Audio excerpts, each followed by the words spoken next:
बिहार के प्रसिद्ध शक्ति स्थलों में सहरसा जिले के महिषी में अवस्थित उग्रतारा स्थान प्रमुख है। मंडन मिश्र की पत्नी विदुषी भारती से आदि शंकराचार्य का शास्त्रार्थ यहीं हुआ था, जिसमें शंकराचार्य को पराजित होना पड़ा था।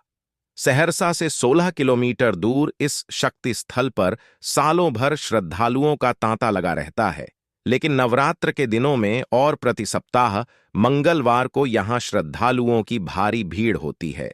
शक्ति पुराण के अनुसार महामाया सती के मृत शरीर को लेकर शिव पागलों की तरह ब्रह्मांड में घूम रहे थे। इससे होने वाले प्रलय की आशंका को दखते हुए विष्णु द्वारा महामाया के मृत शरीर को अपने सुदर्शन से 52 भागों में विभक्त कर दिया गया था।